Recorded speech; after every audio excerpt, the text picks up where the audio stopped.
Now the question now is, why carry a tactical pen? Why carry a tactical pen? Jason here for the Bayon channel and TMS Talks.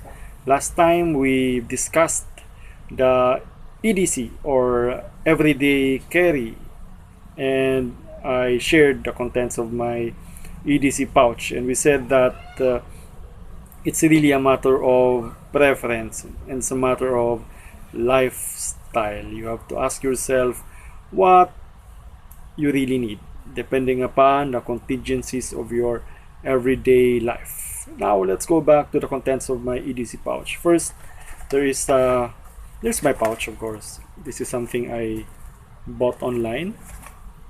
There, not really so fancy. However, it is still advised that we invest on more expensive and branded EDC pouches available online. Pouches that would be tough enough, okay, when we need them the most. Now, contents. First is my medical kit or pouch containing some vitamins and some basic medications, paracetamol, aspirin, etc., etc., and something for dressing wounds, plasters, and band-aids there for my medical kit, and my alcohol sprayer. Even before the COVID pandemic, I was already carrying an alcohol sprayer as a matter of habit. Now I don't have to be told to carry one because it is already my EDC habit to carry an alcohol sprayer. Another item is, of course, my notebook. Very important when you have to write memos and you have to write some notes when you are outside, when you are researching. Very, very important. Another thing is my flashlight. You can never go wrong when you have a flashlight. You'll need it daytime, nighttime, you'll need it. I tell you, carry a flashlight all the time in your EDC pouch.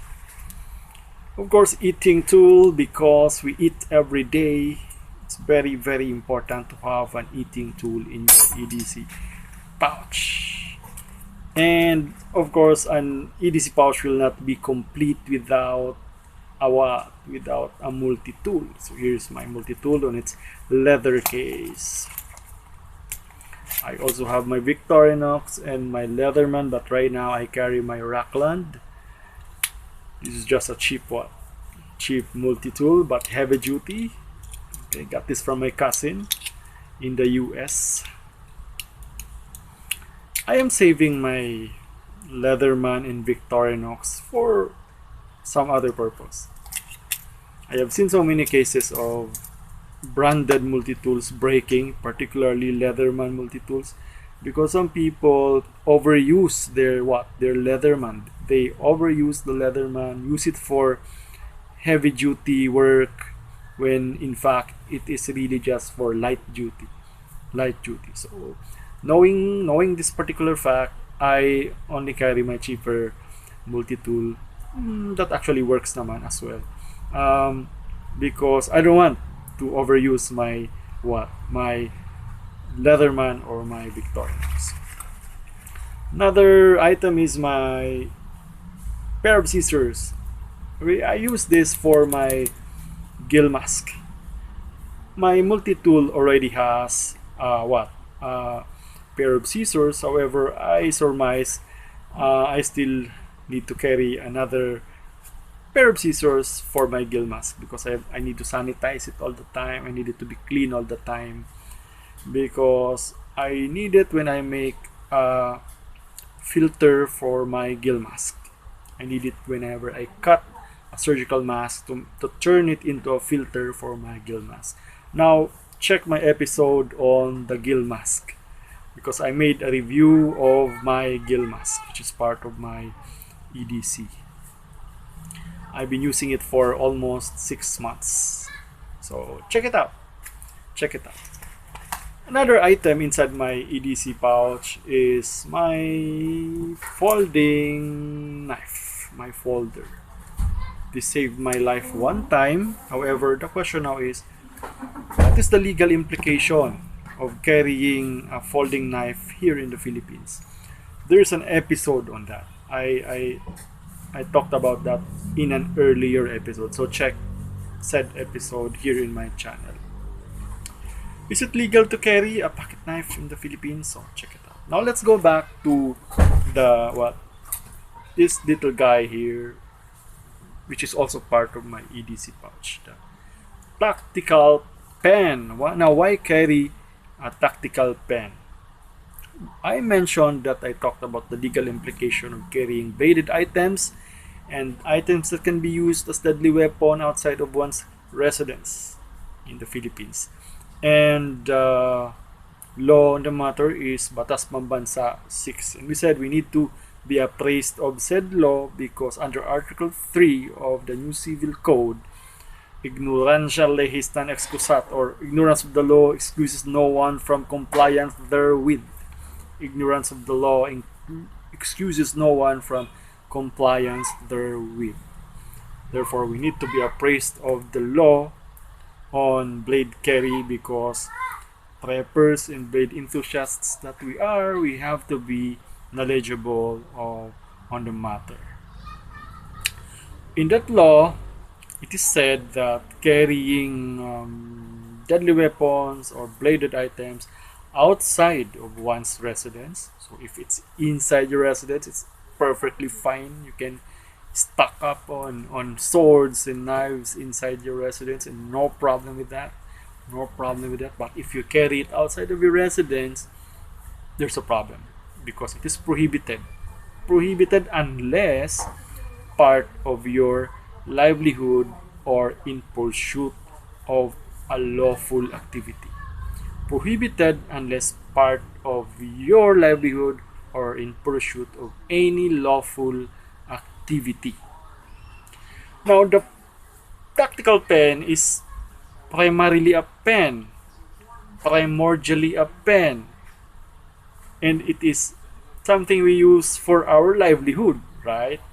We use it for work, we use it in the office, we use it at school. Also, we use it in pursuit of any lawful activity. Presumably, unless you're going to forge something, you're gonna commit perjury, etc. But the presumption is we have a pen because we want to write, okay, and it's for legal purpose or lawful purpose. That's the first reason. More or less, carrying a tactical pen or a pen, which just happened to be tactical, is what? More or less allowed by law.